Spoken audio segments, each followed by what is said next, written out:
Bob here. Just want to talk frankly for a couple minutes about what's going on in the world with Epstein and all that.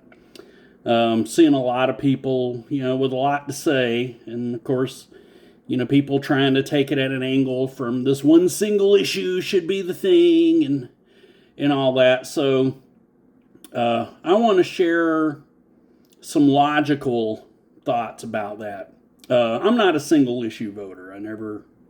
I couldn't understand boiling your entire existence down to one issue, that being the only thing that matters, or the thing that matters so much you're willing to forgo everything else. So my thought on it is this: yes, the Trump administration 100% has bungled the Epstein stuff, 100%. But on the other side of the argument, you have people that were never going to do anything at all, who are now, trying to point their fingers. I think the bigger issue that people continue to not want to address is how it's more likely that it's just another episode of Washington protecting Washington. We've seen, since 2016, especially, the entirety of, Trump's work in, major, federal level politics. The giant bureaucracy, the deep state, as it were, which even people on the left are now admitting exists, working to protect, Washington, D.C. interests and not the interests of we the people, of the voters.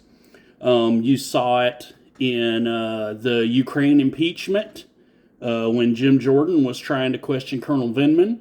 I believe the J6 committee, with their misinformation they engaged in, especially surrounding Josh Hawley running away from what happened at the White House, when in reality he was just part of a mass exit. You even see it now in the court case of Trump firing the FTC commissioner.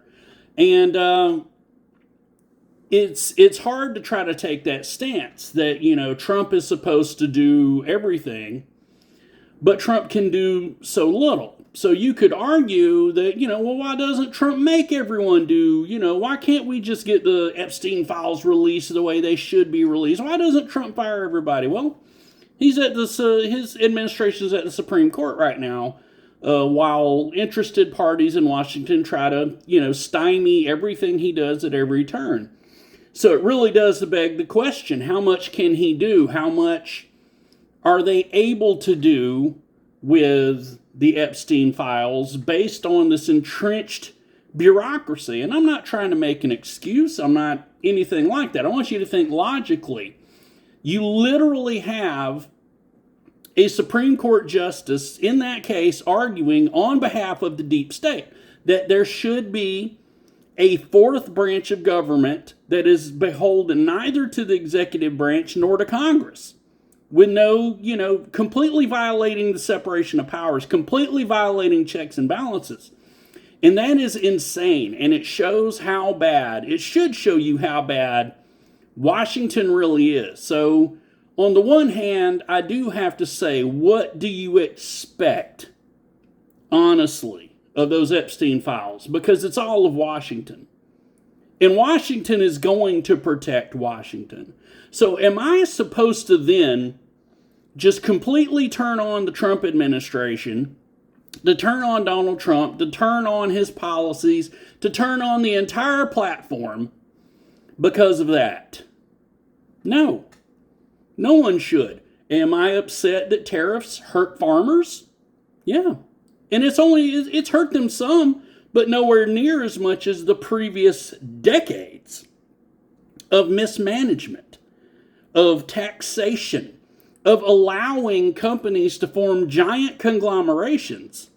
And those giant conglomerations are a danger to capitalism.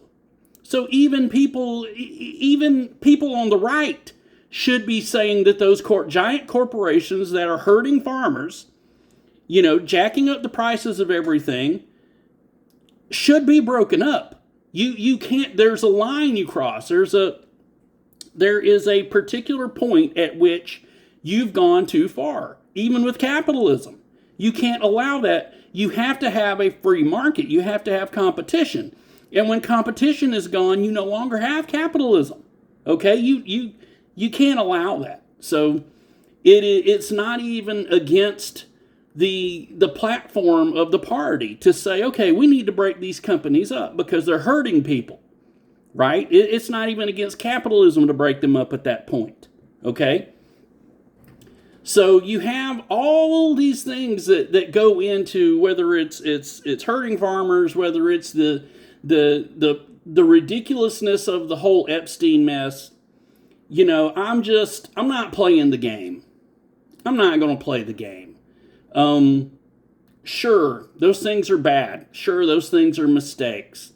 But I'm not going to sit here and pretend now that I'm going to be super offended that, the whole Epstein mess didn't get untangled when it's coming from people, that they weren't going to do anything anyway. If they had stayed in power, we wouldn't even have what we have now. Okay? We would have zero. It's kind of like when they're arguing about Trump giving the troops a bonus. You're mad that, Trump didn't give them enough. You would have given zero. You have a record of that. So no, I'm not going to capitulate and let these people who exposed 100% who they were during COVID, that every time there's a problem with a firearm, they never want to address anything other than the inanimate object as a cause that would lead to policies that would lead to us experiencing not only the tyranny we experienced under COVID, but the tyranny they're experiencing in Europe right now. They're getting arrested for saying things that could possibly maybe sort of kind of harm someone. Even if they're just talking about themselves, it may cause offense to someone. So now you have to come down for questioning. It's absurd. I don't want that for this country. So no, I'm not going to be a single issue voter. No, I'm not going to turn everything on its head because we didn't get the Epstein files the way we want. No, I'm not going to turn everything on its head because the tariffs aren't as beneficial to farmers as they are to other people. Because farmers need help, and Trump's trying to get them some help, but the help they need, I don't think anyone's interested in doing. No one's thinking about actually doing it. But that's, not something Trump can solve on his own because we have this entrenched bureaucracy that anytime he tries to fire someone, he ends up in the fucking Supreme Court. So no, I'm not playing that game. I'm not going to play your game. I'm going to keep voting the way I feel. I'm going to keep opposing these modern progressives who are 100% convinced they're superior to everyone, that think you're too stupid to do anything. If you're black, you're too dumb to get a computer. You can't get an ID. If you're white and you didn't get a 4-year degree in college, you're worthless. If you work on HVAC, you're worthless. We're flyover country. And see, that's the thing. You can't. They try to use racism as a thing, and they hate all of us. They hate us all. They despise us all. They think we're all useless and worthless. So no.